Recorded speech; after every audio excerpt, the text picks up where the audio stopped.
Sudah menjadi keyakinan dalam kehidupan kita bahwa segala yang ada permulaannya tentu akan ada penghabisannya.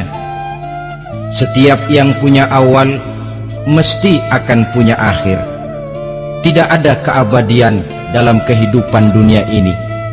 Semuanya datang dan pergi silih berganti, berubah oleh pergeseran masa dan pertukaran waktu. Demikianlah kalau kita mau merenungi kehidupan dari alam di sekitar kita. Sejak dari kehidupan tumbuh-tumbuhan, binatang, sampai kepada kehidupan kita, makhluk bernama manusia. Lihatlah kita manusia misalnya. Dimulai sejak kita terlahir ke alam ini, keluar dari alam rahim ibu, menjadi bayi yang merah tidak berdaya, untuk kemudian berangsur meningkat menjadi anak-anak.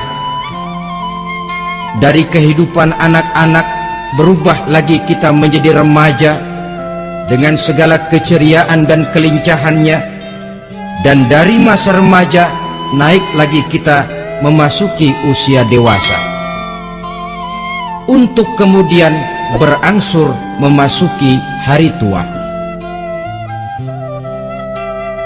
Lalu setelah kita memasuki hari tua, sehari, seminggu, sebulan, setahun, sampailah kita kepada batas waktu yang telah ditentukan oleh Allah, yang dinamakan ajal, dan bertemulah kita dengan yang disebut maut. Ini merupakan kepastian dalam kehidupan. Kalau saja kita mau merenung, perubahan-perubahan yang terjadi pada diri kita seharusnya membuat kita insaf dan sadar. Di kala remaja kita begitu lincah, punya rambut yang hitam ikal berderai, punya lesung di pipit, punya senyum yang indah menawan setiap orang yang melihat, punya kulit yang kencang dan bersih. Manakala kita memasuki hari tua, perubahan frontal pun terjadi. Kulit mulai jadi keriput, rambut yang tadinya hitam ikal berderai mulai memutih, nikmat berkurang, gigi yang tadinya utuh dan sanggup mengunyah apa saja, satu demi satu permisi meninggalkan kita. Sangat boleh jadi dikala remaja kita senyum semua orang terpikat, dikala hari tua dengan kulit yang keriput dan gigi yang tidak ada lagi, manakala kita senyum mungkin orang bakal lari dari sekitar kita. Kemana keindahan yang tadinya begitu menawan? Kemana senyum lesung pipit yang tadinya menarik perhatian orang? Pergi meninggalkan kita, berubah oleh pergeseran masa dan pertukaran waktu. Nah, bila maut datang menjemput kita, selesailah kehidupan sampai di situ? Ternyata belum. Kalau lahir merupakan perpindahan hidup dari alam rahim ke alam dunia, maka mati hakikatnya merupakan perpindahan hidup dari alam dunia ini ke alam kehidupan yang berikutnya, yang dinamakan dengan alam barzah. Andai kata hidup cuma sekali, secara moral kita sanggup berkata, alangkah tidak adilnya Tuhan. Kenapa? Dalam kehidupan ini kan aneka ragam terjadi. Ada orang yang zolim, ada orang yang dizolimi, ada orang yang membunuh, ada orang yang terbunuh, ada orang yang kaya, ada orang yang miskin, ada orang yang jujur, ada orang yang menghalalkan segala cara. Sehingga banyak ketidakadilan yang terlepas daripada pengadilan dunia. Lalu orang pun bilang, di dunia ini katanya banyak pengadilan tapi sulit keadilan. Di dunia ini mudah mencari pengadilan tapi sulit untuk mencari ketidakadilan. Andai kata hidup cuma sekali, tidak akan ada hidup sesudah hidup yang sekarang ini. Bagaimanakah nasib mereka yang lepas dari pengadilan dunia ini? Alangkah tidak adilnya Allah, andai kata tidak ada kehidupan sesudah hidup yang sekarang, tentulah akan terjadi di mana orang menghalalkan segala macam cara untuk mencapai tujuan. Yang penting kan saya kaya, yang penting kan saya punya jabatan dan kedudukan tinggi. Kalau perlu jilat atas, kalau perlu sikut kiri kanan, sikut kiri kanan, kalau perlu injak bawah, injak yang bawah. Ini prinsip daripada orang-orang komunis, dan pantas karena mereka tidak percaya kepada kiamat. Pantas karena mereka tidak percaya akan adanya kehidupan sesudah hidup yang sekarang ini. Maka saya menghimbau kepada seluruhnya, kita sudah kadung menyepakati negara ini berdasarkan Pancasila. Kita sudah kadung konsensus bahwa PKI dengan seluruh ajarannya tidak punya hak hidup di bumi Pancasila yang kita cintai ini. Maka salah satu ajaran PKI tujuan menghalalkan cara. Kita orang Indonesia yang berbudi pekerti luhur, yang punya nilai budaya tinggi, janganlah sampai mencaci PKI, membubarkan PKI, mengutuhkan PKI, tapi dalam kehidupan sehari-hari prakteknya prinsip komunis kita pakai. Apa itu? Tujuan menghalalkan cara. Asal sudah tujuan tercapai, cara apapun saja halal. Itu pandangan hidup orang yang tidak percaya kepada adanya hari akhirat. Sebagai muslim yang yakin akhirat ada, kiamat pasti akan datang. Hidup tidak cuma sekali. Maka kalau kita zalim, kalau kita berbuat aniaya, kalau kita melakukan korupsi, kalau kita merugikan orang lain, boleh jadi kita terlepas daripada pengadilan dunia. Tapi ingatlah, kita tidak akan pernah lepas dari pengadilan Allah, pengadilan Qadhi Rabbul Jalil, di mana kita akan diadili dengan seadil-adilnya, dan tidak satu perbuatan yang bersifat salah, yang bagaimanapun kecilnya, yang akan lepas dari pengadilan di akhirat itu nanti. Pantas saja kalau satu hari malaikat Jibril datang menasehati Rasulullah sallallahu alaihi wasallam, yang artinya juga menasehati kita semua. Apa kata malaikat Jibril kepada baginda Nabi? Ya Muhammad, ish ma syi'ta fa innaka mayyitun. Hai Muhammad, hiduplah semau kamu, tapi jangan lupa kamu pasti akan mati. Kalau memang dilarang tidak terlarang, dicegah tidak tercegah, kamu mau melaksanakan hidup menurut maumu sendiri, persilahkan, hiduplah menurut mau dan gayamu. Tapi jangan lupa, fa innaka mayyitun, satu saat kau pasti bakal mati. Dan mati itu bukan akhir dari segalanya, dia babak baru bagi kehidupan selanjutnya. Silahkan hidup menurut maumu, tapi jangan lupa kau pasti akan mati. Wa'mal ma syi'ta fa innaka majziyun bih. Kerjakan apa saja yang kamu mau. Kalau kau mau menghalalkan segala macam cara, persilahkan halalkan segala macam cara. Tapi jangan lupa kau akan mendapat balasan dari seluruh amal perbuatanmu. Wa ahbib ma syi'ta fa innaka mufariquhu. Dan cintailah apa saja yang mau kau cintai. Kau cintai anak istrimu, silahkan. Kau cintai harta bendamu, tafadhal. Kau cintai tanah airmu, kau cintai pangkat dan jabatanmu, persilahkan. Tapi jangan lupa, fa innaka mufariquhu, kau pasti akan berpisah dan akan meninggalkan segala yang kau cintai itu. Apa artinya ini buat kita? Ternyata sesudah maut datang menjemput kita, ada kehidupan sesudah hidup yang sekarang ini. Ini yang mendorong kita untuk dalam kehidupan di dunia ini tidak melakukan prinsip saenake dhewe, semaunya sendiri saja, asal perut kenyang, asal pangkat tinggi, asal harta dapat. Masa bodoh dengan merugikan orang lain, masa bodoh dengan menipu orang lain. Iku jenenge saenake dhewe.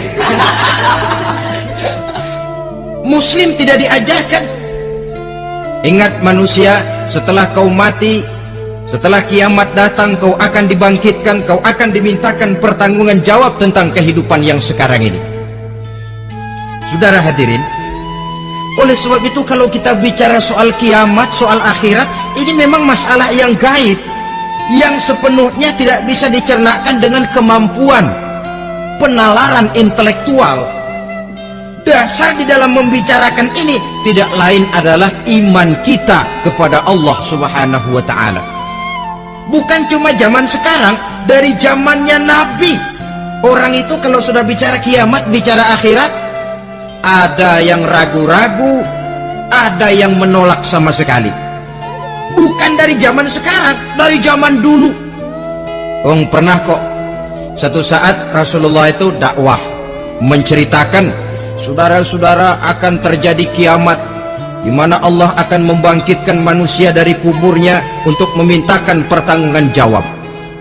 Ini dalam dakwahnya Nabi pidato macam itu. Apa reaksi orang? Yang beriman ya mantap, tapi yang tidak beriman, bajingan-bajingan Quraisy ini, mereka bertepuk tangan, mengejek, mencaci. Malahan ini yang luar biasa, ada dua orang kafir namanya Ubay bin Ka'ab dan Al-As bin Wa'il. Mendengar pidato macam ini, mereka buru-buru pulang ke rumah. Ngapain? Ngambil pacul. Lalu berangkat nyari kuburan tua. Dia gali itu kuburan, tulang-tulangnya diangkut, dibawa ke depan Nabi. Ya Muhammad, tulang-tulang yang udah hancur begini, siapa yang bisa ngidupin lagi? Yang macam-macam aja kamu Muhammad, nggak rasional, nggak masuk akal. Allah menjawab. Apa kata Allah? وَضَرَبَ لَنَا مَثَلًا وَنَسِيَ خَلْقَهُ قَالَ مَنْ يُحْيِي الْعِظَامَ وَهِيَ رَمِيمٌ قُلْ يُحْيِيهَا الَّذِي أَنْشَأَهَا أَوَّلَ مَرَّةٍ وَهُوَ بِكُلِّ خَلْقٍ عَلِيمٌ.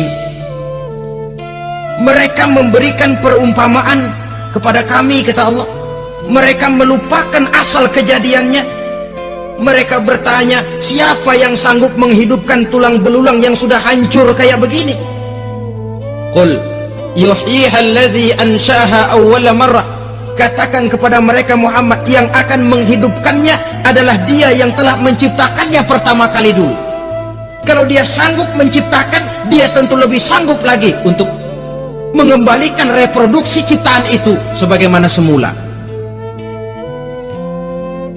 Yang paling kasihan yang ragu-ragu. Akhirat itu ada apa enggak sih? Kiamat itu ada apa enggak sih? Lantaran ragu-ragu, terombang-ambing dia antara harapan dan putus asa, antara kenyataan dan idealisme. Ada yang buta sama sekali 100% terhadap keadaan-keadaan sesudah mati. Perhatian mereka hanya tercurah kepada kehidupan sebelum mati. Yang mereka perhatikan siang dan malam tidak lebih daripada urusan perut. Pergi pagi pulang sore, peras keringat, banting tulang. Cuma soal makan, soal minum, soal pakaian, soal kendaraan, soal rumah tangga, soal anak, soal istri.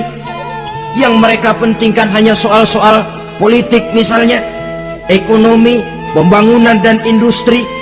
Untuk soal-soal kayak begitu, giat betul, habis seluruh waktu untuk memikirkan, meningkatkan kebudayaan, politik, sosial, ekonomi. Kadang-kadang kurang tidur, kurang istirahat, berkeliaran ke sana kemari ke tempat yang jauh-jauh, sampai kadang-kadang terkena stres, penyakit darah tinggi, ginjal, lever, untuk memikirkan hal-hal yang semata-mata karena dunia saja. Lantas boleh jadi mereka mendapatkan kekayaan yang berlimpah ruah, mendapatkan kedudukan yang tinggi, nama yang semerbak, dikenal orang di barat dan di timur, di utara dan di selatan.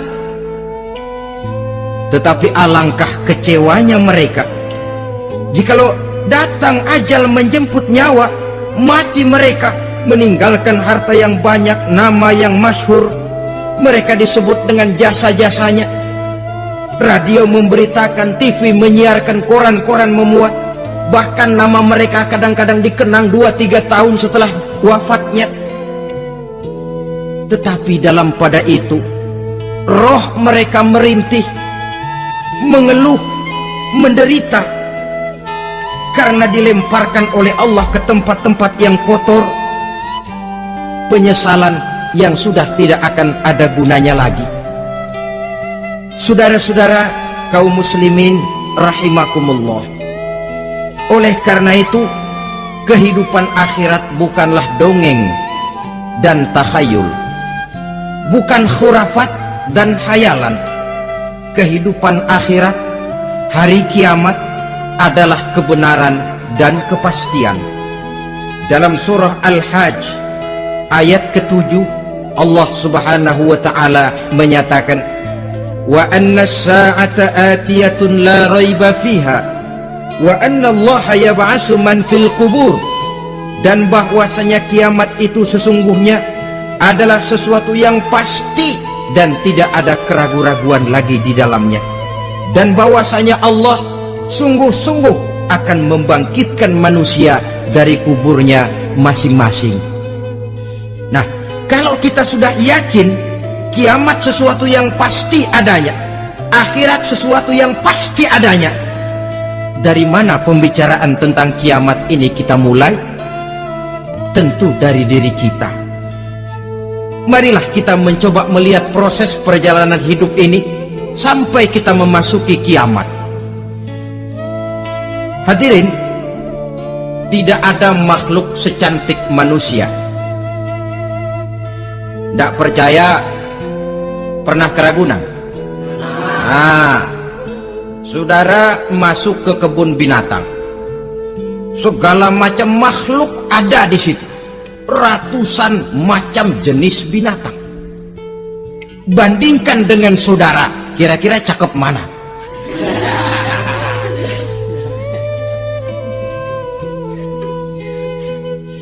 Dari seluruh makhluk yang diciptakan Allah itu, manusia fi ahsani taqwim, dalam bentuk yang paling sempurna, sejak susunan biologis sampai kemampuan berpikir. Biologis kita ya Allah, diciptakan kita begini rupa, diberikan 2 kaki untuk berjalan, 2 tangan untuk bekerja, diberikan 2 mata, dua-duanya di depan. Pernah saudara mikir kalau mata kita yang satu di depan, yang satu di belakang? Ah, rasanya nggak laku kacamata.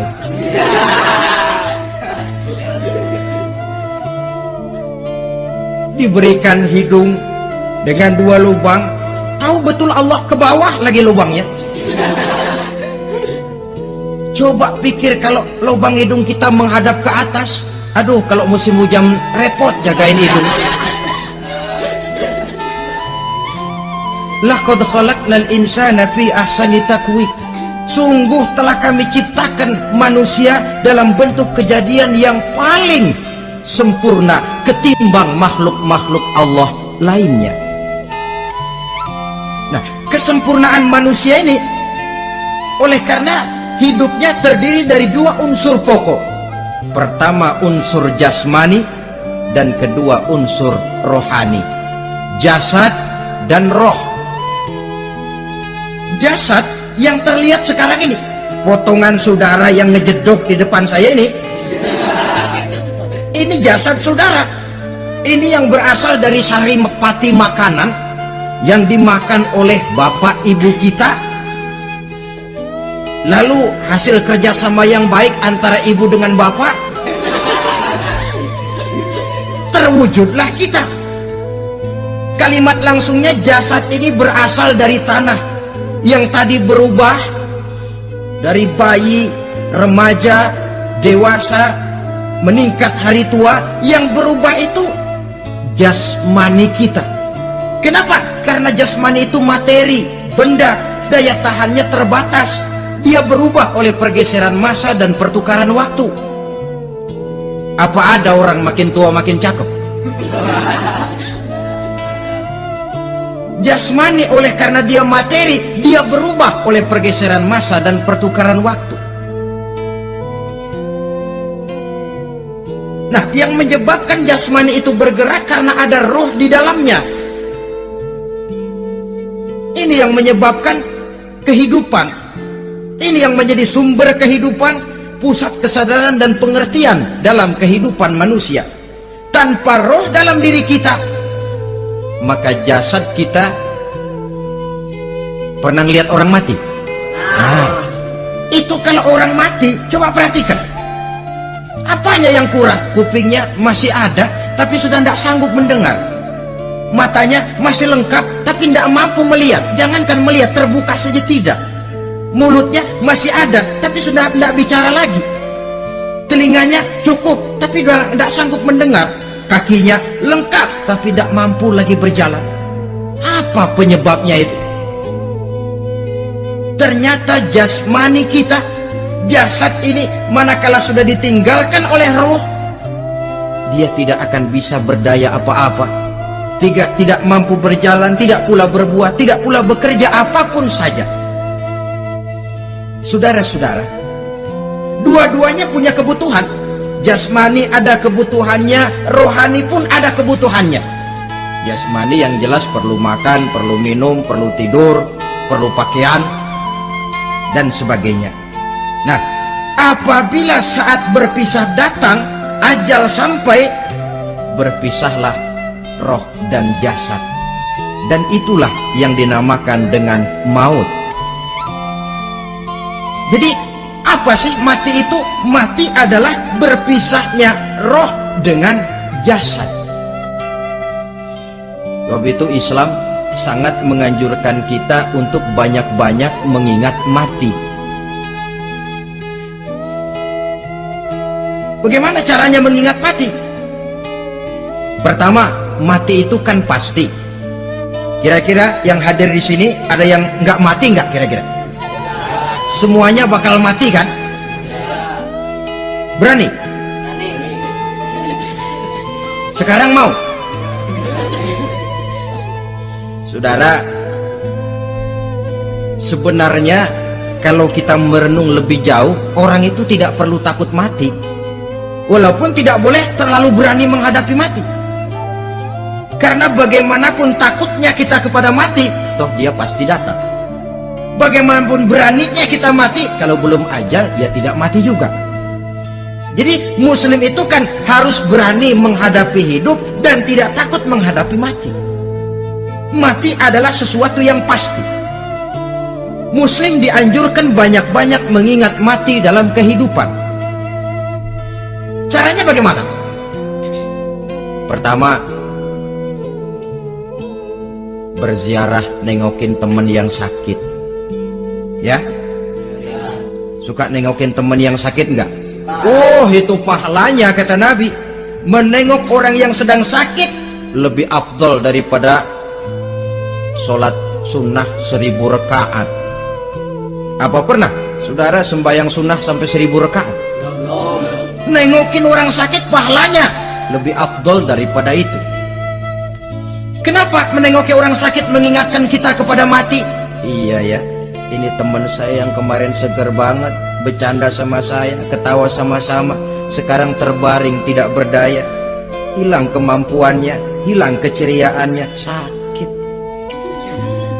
Iya kalau sembuh, kalau ajal, iya sekarang giliran dia, kalau jatuh ke saya.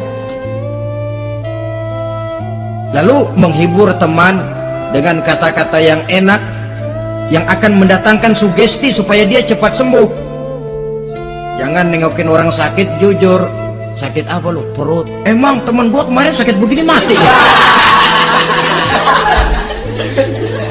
Wah, itu orang bisa jadi shock lantaran etika kita tidak akan sampai ke sana. Menjenguk orang sakit akan mengingatkan kita kepada mati. Apalagi ziarah kubur. Ada yang orang tuanya sudah meninggal? Nah, kalau ada, Ya tidak bisa tiap hari, sekurang-kurangnya seminggu sekali. Jumat pagi misalnya ziarah kita ke kubur. Sehingga kalau kita masuk kubur kan ada etikanya. Assalamualaikum ya ahlal kubur wa inna insyaallahu bikum lahiqun. Hai penduduk kubur, keselamatan bagi kamu dan kami yang masih hidup sekarang ini insya Allah pasti bakal nyusul kamu. Iya, yang kemarin gagah benar sekarang terbaring tanpa daya. Ini unggukan kuburannya.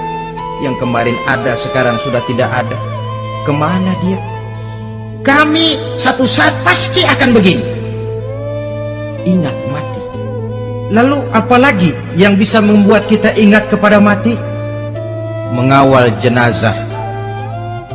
Bukankah sangat dianjurkan oleh agama? Bahkan kalau bisa sejak mengurusnya, memandikannya, mengkafankannya, menyolatkannya untuk kemudian mengantarnya ke kubur. Hari ini saya antar dia ke kubur, besok boleh jadi saya yang diantar orang. Hari ini saya solatkan dia, besok boleh jadi saya yang disolatkan orang. Hari ini saya masukkan dia ke liang lahat, besok mungkin giliran saya dimasukkan orang ke liang lahat. Ingat mati, tumbuh kesadaran. Lalu daya positifnya dalam kehidupan apa? Nah, saudara-saudara hadirin, orang yang mengingat mati bukan lantas menjadi lemah dalam kehidupan, menjadi putus asa, sedikit semangat, terbentur kesulitan, mudah frustasi. Bukan itu tujuannya kita diperintah mengingat mati. Jelasnya Islam menganjurkan kita untuk mengingat mati guna maksud-maksud yang positif, supaya orang lalu sadar hidup ini cuma sebentar. Maka mumpung hidup, nah ini mumpung, tapi mumpung yang baik. Mumpung hidup, maka hidup yang singkat ini harus saya pergunakan dengan sebaik-baiknya, melakukan kebajikan yang sebanyak-banyaknya, menjauhkan rasa malas, menunggu keajaiban yang datang dari langit, berleha-leha, bermain-main, sementara maut kalau dia datang tidak pernah main-main. Pantas kalau seorang penyair bernama Syauqi memesankan, tazawwad bittaqwa fa innaka la tadri iza hanna al-lailu hal ta'ishu ila al-fajri, kam min sahihin mata min ghairi illatin wa kam min alilin 'asha hinan min ad-dahri. Persiapkan dirimu dengan takwa, sebab kamu tidak tahu apabila malam datang kamu masih bisa hidup apa enggak besok pagi. Apa ada jaminan saudara yang kumpul di depan saya malam ini besok masih bisa hidup? Ada jaminan?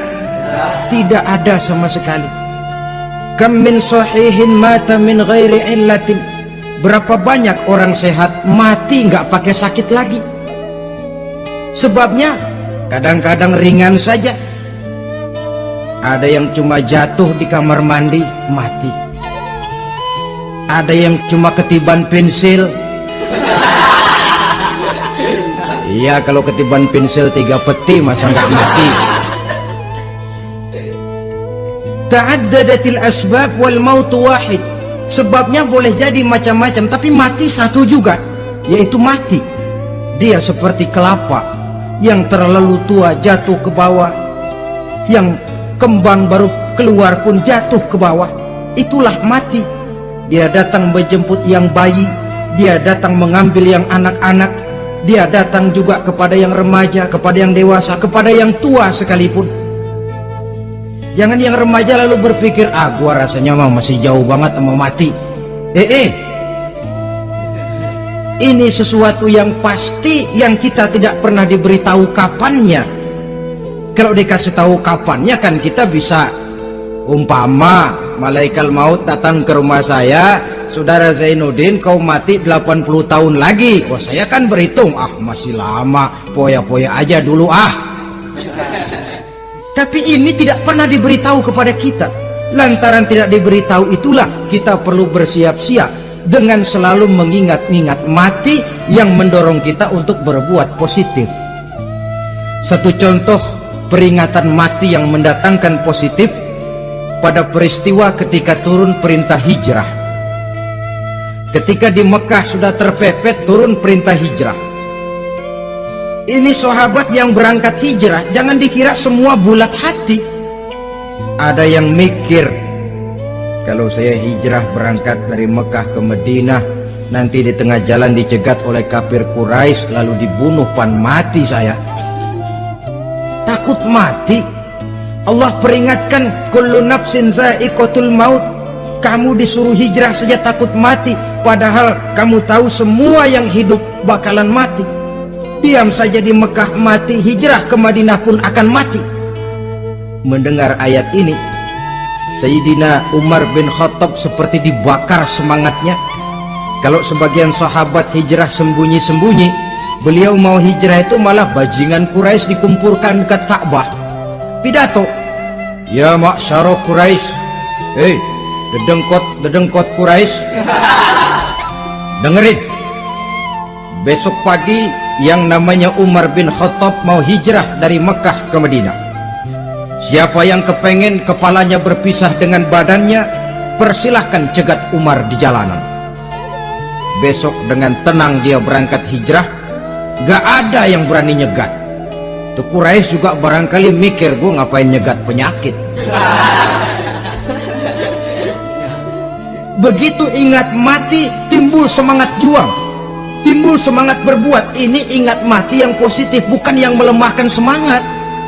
Dah jangan kerja rajin-rajin dah, lo bakalan mati. Ini ingat mati yang salah pasang. Ingat mati seharusnya mendorong manusia untuk berbuat lebih tekun.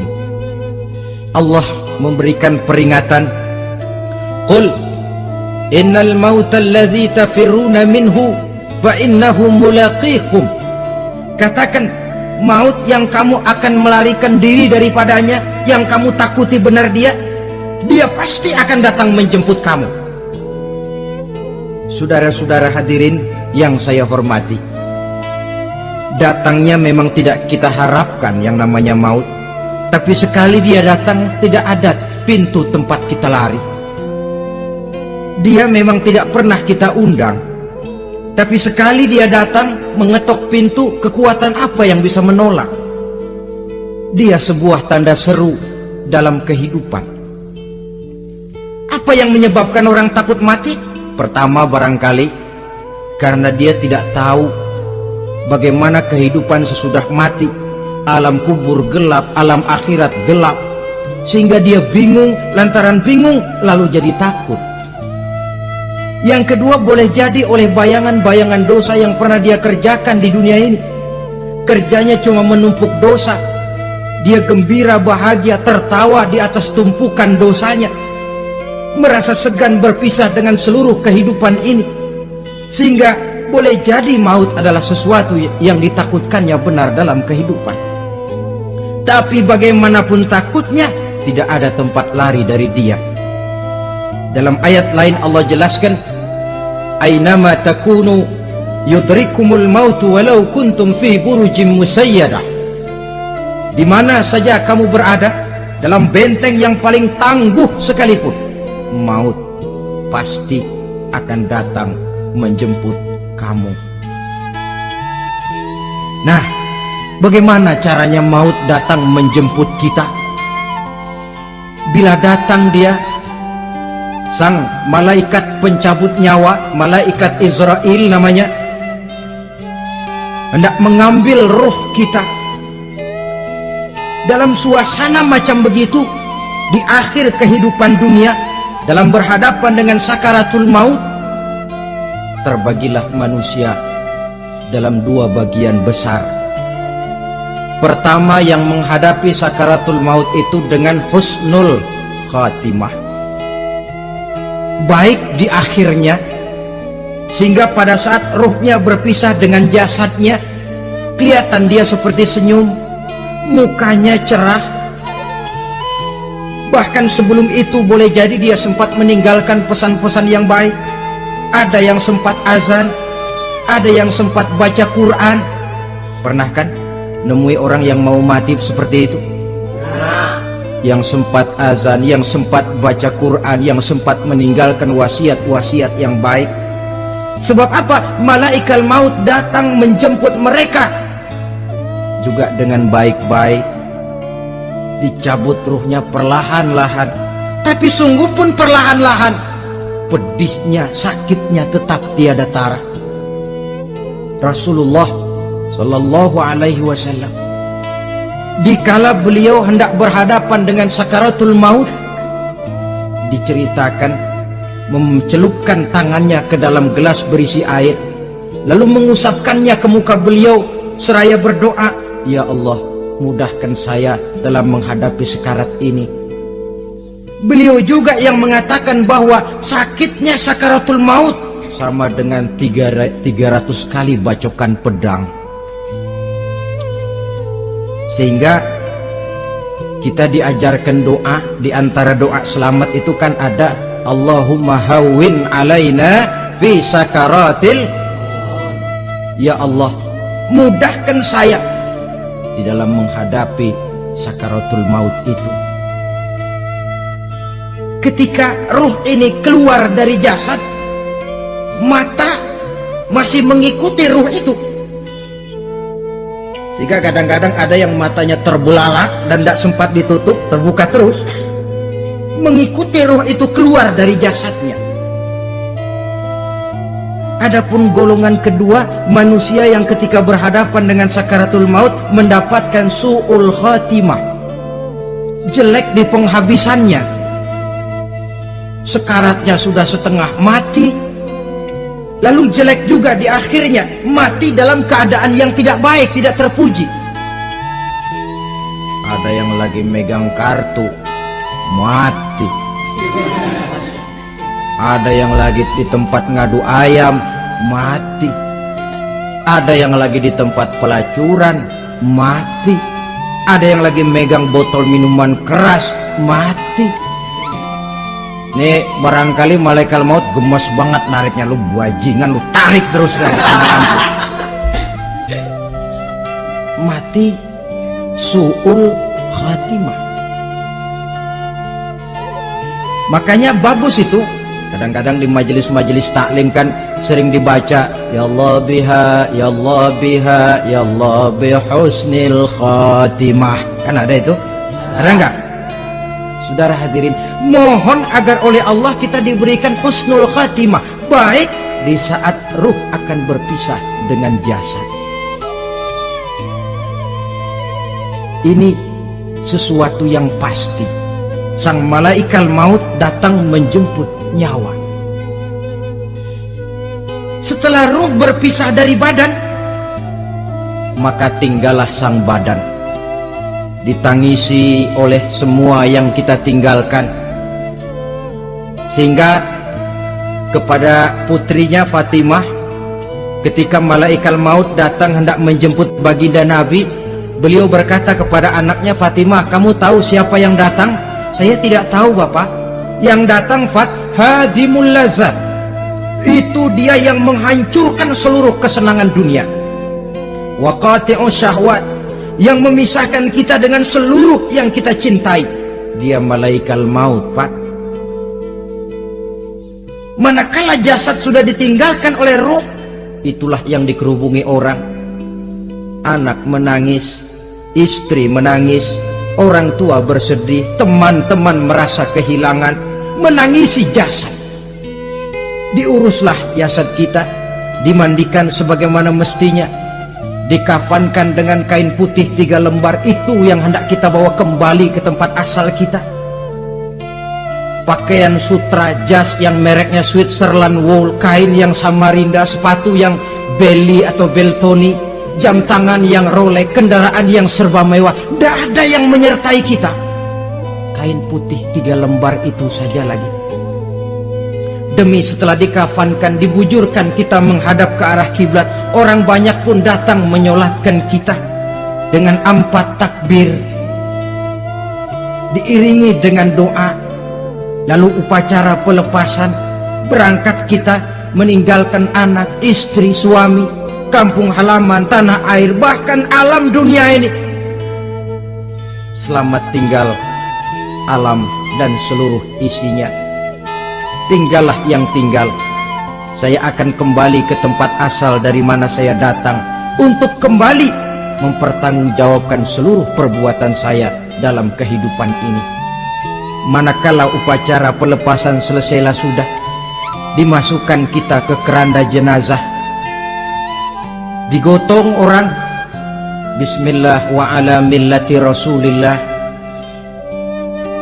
dibawa ke tempat peristirahatan terakhir katanya. Padahal dulu kalau mau kita istirahat, ke villa lah kita, ke Bali lah kita, ke Hong Kong lah kita, ke tempat-tempat tamasya yang indah.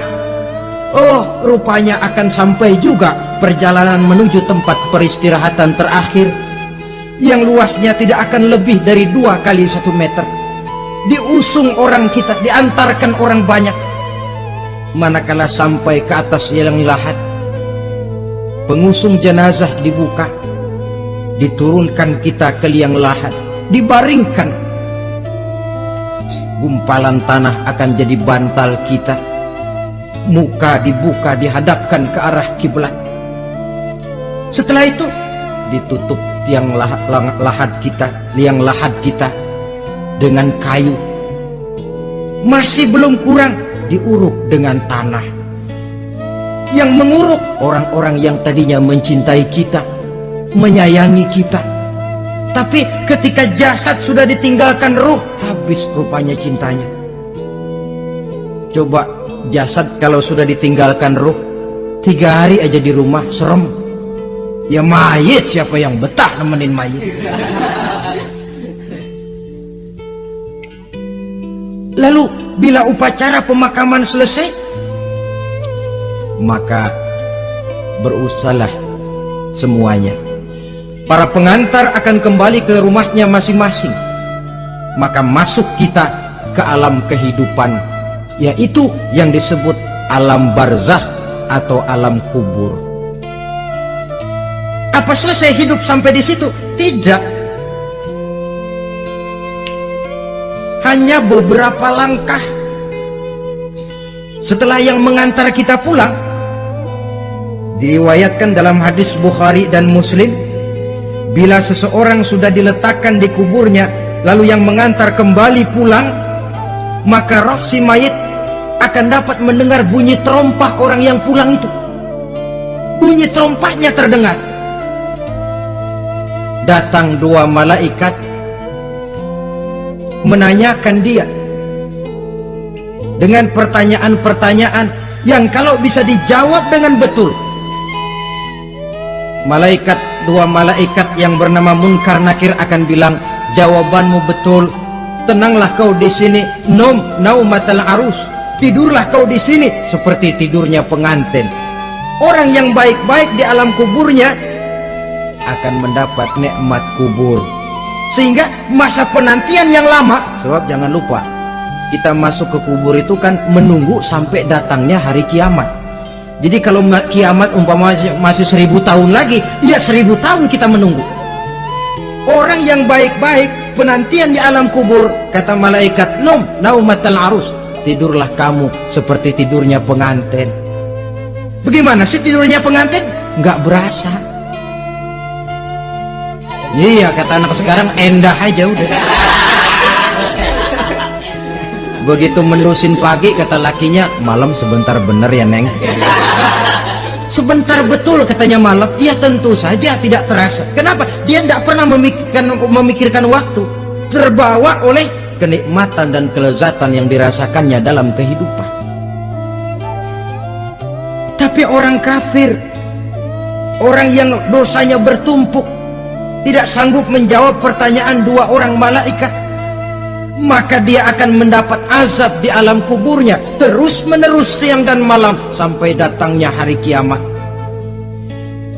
Ibarat maling ayam ketangkep, belum masuk pengadilan udah digebugin duluan. Kan begitu kan? Ada maling ayam nggak di sini? Nah, itu yang nyaut tadi pengalaman itu. Di sidang belum divonis, belum digebukin babak belur. Saudara hadirin, maka alam kubur bisa merupakan raudhatun min riyadil jannah, taman di antara taman-taman sorga, pun juga bisa merupakan hufratun min hufarin niran, menjadi liang daripada neraka. Ada lagi riwayat yang dari Imam Muslim yang diperoleh dari Zaid bin Sabit. Zaid bin Sabit cerita, satu hari kami bersama Rasulullah SAW berada dalam kebun kepunyaan Bani Najjar. Rasulullah sedang duduk di atas keledai. Tiba-tiba entah bagaimana itu keledai terkejut, kaget, berontak, hampir Rasulullah jatuh. Rasulullah kemudian bertanya, rupanya di kebun itu ada kuburan tua, 5 atau 4 kuburan. Rasulullah lalu bertanya, saudara-saudara, ada yang tahu nggak ini kuburan siapa? Nggak ada ya Rasulullah. Memang kenapa? Ini penghuni kuburnya lagi disiksa oleh Allah. Andai kata boleh saya mohon kepada Allah supaya kamu dengar seperti yang saya dengar, andai kata saja kamu kuat mendengarnya, saya pasti akan berdoa. Tapi sayang, saya yakin kamu pasti tidak akan kuat mendengar mereka mendapat azab di kuburnya. Hadis sahih riwayat Imam Muslim dari Zaid bin Sabit. Kehidupan di alam barzah. Pak, iya kalau yang matinya dikuburin. Lah kalau yang matinya diceburin ke laut, dibakar, di medan perang hilang gak ketahuan kemana jenazahnya. Saudara, hilang kek, dikubur kek, di dalam lautan direndam kek, itu kan cuma logika kita. Menurut Allah tidak ada perbedaan orang mati dikubur di dasar lautan, atau dibakar sampai jadi abu, atau gugur di medan perang tidak ketemu jenazahnya. Entah mereka tetap masuk ke alam barzah namanya. Jasad boleh hancur, tapi roh sebagai sumber kehidupan, pusat kesadaran dan pengertian, dia tetap ada, mengalami kebahagiaan dan kegembiraan, atau mengalami kepedihan dan penderitaan, bergantung kepada amalan yang kita lakukan dalam kehidupan di dunia ini. Maka dalam Yasin tadi kan jelas, qul yuhyiha alladzi ansha'aha awwala marrah, yang menghidupkan mereka yang dikubur di dasar lautan, mereka yang dibakar sampai jadi abu, yang akan menghidupkan ialah Allah yang menciptakan mereka dulu pertama kalinya. Jadi kalau sudah ada aslinya, ya tentu tidak perlu contoh lagi, akan sangat mudah membuatnya. Orang tua kita, keluarga kita yang sudah berpulang, mereka di alam barzah sekarang ini bisa mendapat nikmat kubur, bisa mendapat azab kubur, bergantung amalan mereka dalam kehidupan di dunia ini. Dalam Musnad Imam Ahmad dan Sahih Abi Hatim malah ada tambahan riwayat, orang yang banyak kebajikannya di dunia, amalannya akan datang menemani dia. Sholatnya dekat kepalanya, puasa sebelah kanan, zakat sebelah kiri, menghibur dia. Malahan dikatakan berbentuk orang yang cantik menemani dia di alam kuburnya. Aneh, dia tanya, man anta lam ara fid dunya ajmal minka, siapa kamu? Di dunia ini belum pernah saya melihat orang secantik kamu. Dia jawab, ana amaluka soleh, saya adalah amalmu yang soleh yang kau kerjakan waktu di dunia. Saya sekarang diperintahkan untuk menemani kamu di sini. Alhamdulillah.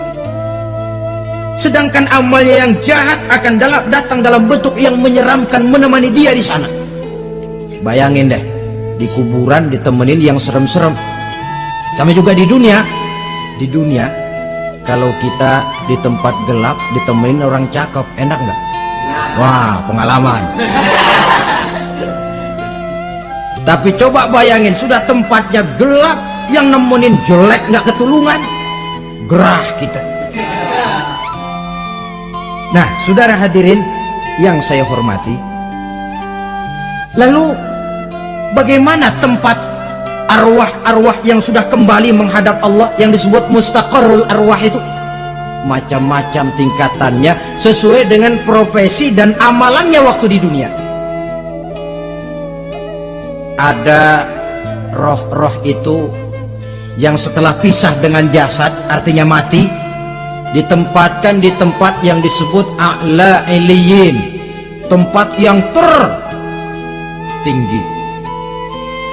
Siapa ini?